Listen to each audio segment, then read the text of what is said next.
একটা ভাই বোনের সম্পর্ক কতটা মধুর হয় জানো? অনেকটা মধুর হয়। কিন্তু ছোটবেলায় যতটা আমরা ভাই বোনের ঝগড়া, খিংসুটি, মারপিট যাই হয়ে থাক না কেন, তবু কেউ না কেউ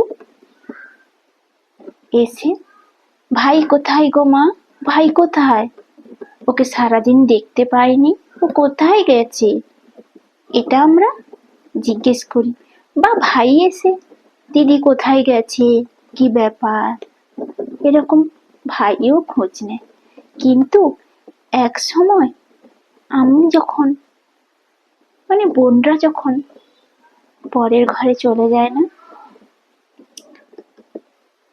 যদি ভাই না বিয়ে করে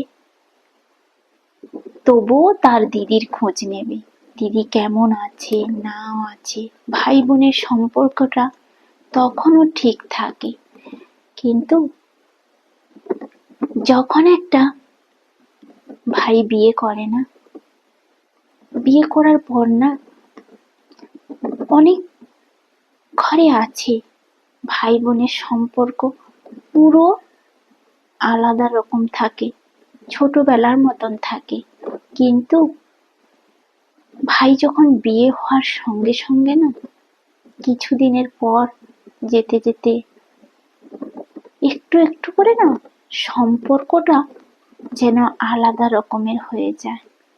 ভাগাড়ি ঘর যেরকম থাকে না, বলে না, সেরকমই হয়ে যায়।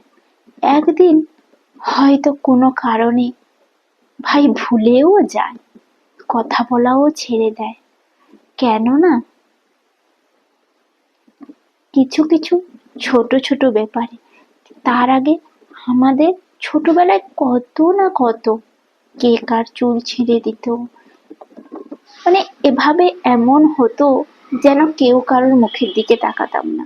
সারাদিন পরেও আসলে আমরা সবাই সবার খোঁজ নিতাম।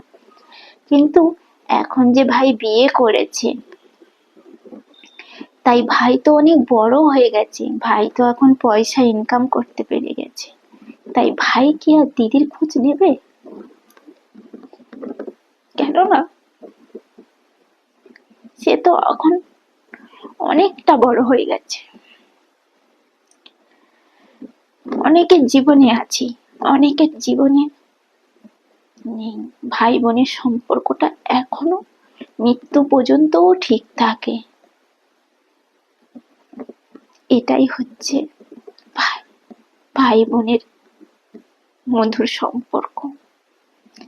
সত্যি আর বলতেই পারছি না, খুব কষ্টই হচ্ছে, এখানেই রেখে দিচ্ছি।